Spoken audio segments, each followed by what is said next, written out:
ಎಲ್ರಿಗೂ ನಮಸ್ಕಾರ. ನಾನು ನಿಮ್ಮ ಡಾಕ್ಟರ್ ಶರದ್ ಕುಲಕರ್ಣಿ, ಜೀವೋತ್ತಮ ಹೆಲ್ತ್ ಆಯುರ್ವೇದ ಕೇಂದ್ರ, ಬನ್ನೇರುಘಟ್ಟ ರಸ್ತೆ ಮತ್ತು HSR ಬಡಾವಣೆ, ಬೆಂಗಳೂರು.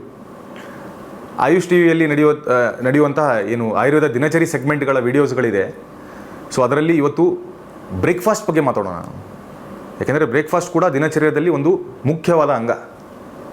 ಸೊ ಈ ಉಪಹಾರ ಹೇಗೆ ಇರಬೇಕು, ನಾವು ಇವಾಗ ಏನು ತಿಂತಾ ಇದ್ದೇವೆ, ಅದೇ ರೀತಿ ಏನು ತಿಂದರೆ ಉತ್ತಮ ಮತ್ತು ಹೇಗೆ ತಿನ್ನಬೇಕು ಅನ್ನುವ ಕೆಲವೊಂದು ಕನ್ಸೆಪ್ಟ್ಸ್ಗಳನ್ನು ಆಯುರ್ವೇದದ ಮೂಲಕ ನಾನು ನಿಮಗೆ ತಿಳಿಸ್ಕೊಡ್ತೇನೆ. ಸೊ ಮೊದಲನೇದಾಗಿ ತುಂಬ ಜನರಿಗೆ ಬ್ರೇಕ್ಫಾಸ್ಟ್ ಟೈಮಿಂಗ್ ಬಗ್ಗೆ ಕನ್ಫ್ಯೂಷನ್ ಇರುತ್ತೆ. ಸರ್, ಎಷ್ಟು ಗಂಟೆಗೆ ಬ್ರೇಕ್ಫಾಸ್ಟ್ ಮಾಡಬೇಕು ನಾವು? ಅದರಲ್ಲಿ 2 ವೆರೈಟಿ ಇದೆ. ಕೆಲವೊಬ್ಬರು 2 ಹೊತ್ತು ಮಾತ್ರ ಊಟ ಮಾಡ್ತಾ ಇರ್ತಾರೆ, ಕೆಲವೊಬ್ಬರು 3 ಹೊತ್ತು ಊಟ ಮಾಡ್ತಾ ಇರ್ತಾರೆ. ಸೊ 2 ಹೊತ್ತು ಊಟ ಮಾಡೋರಿಗೆ ಬ್ರೇಕ್ಫಾಸ್ಟ್ ಟೈಮಿಂಗ್ ಏನಿರಬೇಕು ಸರ್? ಬ್ರಂಚ್ ಅಂತ ಹೇಳ್ತೇವೆ ಅದಕ್ಕೆ. ಅಥವಾ 3 ಹೊತ್ತು ಊಟ ಮಾಡೋರಿಗೆ ಬೆಳಿಗ್ಗೆ, ಮಧ್ಯಾಹ್ನ, ಸಂಜೆ ಅವರಿಗೆ ಏನು ಟೈಮಿಂಗ್ ಇರಬೇಕು? ಮೊದಲನೇದಾಗಿ 2 ಹೊತ್ತು ಊಟ ಮಾಡೋರಿಗೆ ಬ್ರೇಕ್ಫಾಸ್ಟಿನ ಟೈಮಿಂಗು ಅಥವಾ ಫಸ್ಟ್ ಮೀಲ್ ಅಂತ ಹೇಳ್ತೇವೆ ನಾವು, ಅದರ ಟೈಮಿಂಗು ಸುಮಾರು 10, 10:30, 11 ಗಂಟೆ ಬೆಳಿಗ್ಗೆ ಆದರೆ ಉತ್ತಮ. ಇದು ಬರೀ 2 ಹೊತ್ತು ಯಾರು ಊಟ ಮಾಡ್ತಾರೆ ಅವರಿಗೆ ಅಪ್ಲಿಕೇಬಲ್. ತುಂಬ ಜನ 3 ಹೊತ್ತು ಊಟ ಮಾಡ್ತಾ ಇರ್ತಾರೆ. ಸರ್ 10, 10:30 ಲೇಟ್ ಆಯಿತು ಸರ್, ನಾನು 8 ಗಂಟೆಗೆ ಊಟ ಮಾಡ್ತೇನೆ ಅಥವಾ ಬ್ರೇಕ್ಫಾಸ್ಟ್ ಮಾಡ್ತೇನೆ, ಉಪಹಾರ ಮಾಡ್ತೇನೆ ಅಂತ ಹೇಳೋರು ಕರೆಕ್ಟಾಗಿದ್ದೀರಾ. ಸೊ 3 ಹೊತ್ತು ಯಾರು ತಿಂತಾ ಇರ್ತಾರೆ, ಬೆಳಿಗ್ಗೆ 8ರಿಂದ 8:30 ಅಷ್ಟೊತ್ತಿಗೆ ಅವರ ಮೊದಲನೆಯ ಫುಡ್ ಅಥವಾ ಬ್ರೇಕ್ಫಾಸ್ಟ್ ಅಥವಾ ಉಪಹಾರ ಮಾಡೋದು ಉತ್ತಮ. ಮಧ್ಯಾಹ್ನ 1ರಿಂದ 1:30 ಅಷ್ಟೊತ್ತಿಗೆ ಊಟ ಮಾಡ್ಬೋದು. ಸಂಜೆ ಒಂದು 6:30ರಿಂದ 7 ಗಂಟೆ ಅಷ್ಟೊತ್ತಿಗೆ ಅವರು ಡಿನ್ನರನ್ನು ಮುಗಿಸ್ಬೋದು. ಸೊ ಇದು ಟೈಮಿಂಗ್ ಬಗ್ಗೆ ಒಂದು ಇನ್ಫಾರ್ಮೇಷನ್. ಇನ್ನು ನೆಕ್ಸ್ಟ್, ಏನು ತಿನ್ನಬೇಕು ಸರ್ ನಾವು ಬ್ರೇಕ್ಫಾಸ್ಟಲ್ಲಿ? ಬ್ರೇಕ್ಫಾಸ್ಟಲ್ಲಿ ಹಾಲು ಕುಡಿಬೇಕಾ ಸರ್? ಇಲ್ಲ ಬ್ರೇಕ್ಫಾಸ್ಟಲ್ಲಿ ಮೊಟ್ಟೆ ತಿನ್ನಬೇಕಾ? ಬ್ರೇಕ್ಫಾಸ್ಟಲ್ಲಿ ಓಟ್ಸ್ ತಿನ್ನಬೇಕಾ ಅಂತ ಕೇಳುವವರಿಗೆ ಏನಪ್ಪ ಉತ್ತರ ಅಂತ ಹೇಳಿದರೆ, ಮೊದಲನೇದಾಗಿ ಬ್ರೇಕ್ಫಾಸ್ಟ್ ಅನ್ನುವ ಒಂದು ಟೈಮಿಂಗ್ ಏನಿರುತ್ತೆ ಅದು ನಮ್ಮ ದಿನಚರ್ಯದಲ್ಲಿ ನಾವು ಫಿಟ್ ಮಾಡಬೇಕು ಅಂತ ಹೇಳಿದರೆ, ಅದಕ್ಕಿಂತ ಮೊದಲು ನಾವು ಬೇಗ ಎದ್ದುಬಿಟ್ಟು ನಿತ್ಯ ಕರ್ಮಗಳನ್ನೆಲ್ಲ ನೀಟಾಗಿ ಮುಗಿಸ್ಬಿಟ್ಟು ನೀರನ್ನು ಕುಡಿದ್ಬಿಟ್ಟು ಆಮೇಲೆ ವ್ಯಾಯಾಮ ಮಾಡಿ ಸ್ನಾನವನ್ನು ಮಾಡಿ, ಅದ್ರ ಮಿಡ್ಲಲ್ಲೂ ಕೂಡ ಅಭ್ಯಂಗ, ನಸ್ಯ ಎಲ್ಲ ಬರುತ್ತೆ, ಅದನ್ನು ಕೂಡ ಮಾತಾಡೋಣ. ಸ್ನಾನವನ್ನು ಮುಗಿಸ್ಬಿಟ್ಟು ಏನು ಪೂಜಾ ಕರ್ಮಗಳೆಲ್ಲ ಇರುತ್ತೆ ಅದನ್ನೆಲ್ಲ ಮುಗಿಸ್ಬಿಟ್ಟು ಬ್ರೇಕ್ಫಾಸ್ಟ್ ಮಾಡುವಂಥದ್ದು.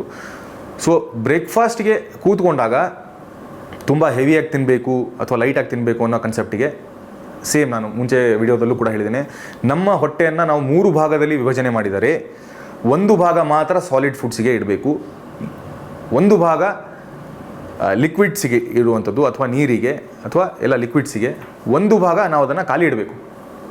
ವಾಯುವಿನ ಸಂಚಾರ ಅಥವಾ ಫುಡ್ ಸಂಚಾರ ಆಗೋದಕ್ಕೆ, ಫುಡ್ ಮುಂದೆ ಹೋಗೋದಕ್ಕೆ ನಾವು ಖಾಲಿ ಇಡಬೇಕು. ಸೊ 3 ಭಾಗ ನಾವು ಮಾಡಿದರೆ ನಮ್ಮ ಹೊಟ್ಟೆಯನ್ನು, 1 ಭಾಗ ಮಾತ್ರ ನಾವು ತಿನ್ನಬೇಕು. ಸೊ ಇದ್ರ ಮೇಲೆ ನೀವು ಅಳತೆ ಮಾಡ್ಕೊಳ್ಬೋದು. ಇಂಡಿವಿಜುವಲ್ ವೈಸ್ ಅದು ಬೇರೆ ಬೇರೆ ಇರುತ್ತೆ. ಓವರ್ ಈಟಿಂಗ್ ಮಾಡ್ಲಿಕ್ಕೆ ಹೋಗಬಾರ್ದು. ಮಧ್ಯಾಹ್ನ ನಾನು ಊಟ ಮಾಡ್ತಾ ಇಲ್ಲ ಅಥವಾ ಸಂಜೆ ನಾನು ಊಟ ಮಾಡ್ತಾ ಇಲ್ಲ, ಬೆಳಗ್ಗೆನೇ ತಿಂದ್ಬಿಡೋಣ ಅಂದ್ಕೊಂಡ್ಬಿಟ್ಟು ಬೆಳಗ್ಗೆನೇ ಸರಿಯಾಗಿ ತುಂಬ ಜಾಸ್ತಿ ತಿಂದು ಓವರ್ ಈಟಿಂಗ್ ಮಾಡಿದಿರಿ ಅಂತ ಹೇಳಿದರೆ ಅಲ್ಲಿ ನಿಮಗೆ ಹೊಟ್ಟೆ ಉಬ್ಬರ ಆಗ್ಬೋದು, ಆಮೇಲೆ ಬ್ಲೋಟಿಂಗ್ ಆಗ್ಬೋದು, ಅಥವಾ ನಿಮಗೆ ಗ್ಯಾಸ್ ತುಂಬ ಜಾಸ್ತಿ ಆಗ್ಬೋದು, ಎದೆ ಉರಿ ಆಗಬಹುದು, ಅಜೀರ್ಣ ಆಗ್ಬೋದು, ಆಲಸ್ಯ ಆಗ್ಬೋದು. ಸೊ ಯಾವಾಗಲೂ ಕೂಡ ಈ ಕನ್ಸೆಪ್ಟನ್ನು ಫಾಲೋ ಮಾಡಿ. ಹೊಟ್ಟೆಯನ್ನು ನಾವು 3 ಭಾಗದಲ್ಲಿ ವಿಭಜನೆ ಮಾಡಿದರೆ 1 ಭಾಗ ಮಾತ್ರ ಸಾಲಿಡ್ ಫುಡ್ಸ್ ತಿನ್ನುವಂಥದ್ದು. ಇನ್ನು ಸಾಲಿಡ್ ಫುಡ್ಸಲ್ಲಿ ಏನು ತಿನ್ನಬೇಕು ಸರ್? ಓಟ್ಸ್ ತಿನ್ಬೋದಾ? ತಿನ್ಬೋದು, ಖಂಡಿತವಾಗ್ಲೂ. ನಿಮಗೆ ತೊಂದರೆ ಇಲ್ಲ ಅಂದರೆ ತಿನ್ಬೋದು. ಮಿಲೆಟ್ಸ್ ತಿನ್ಬೋದಾ ಸರ್?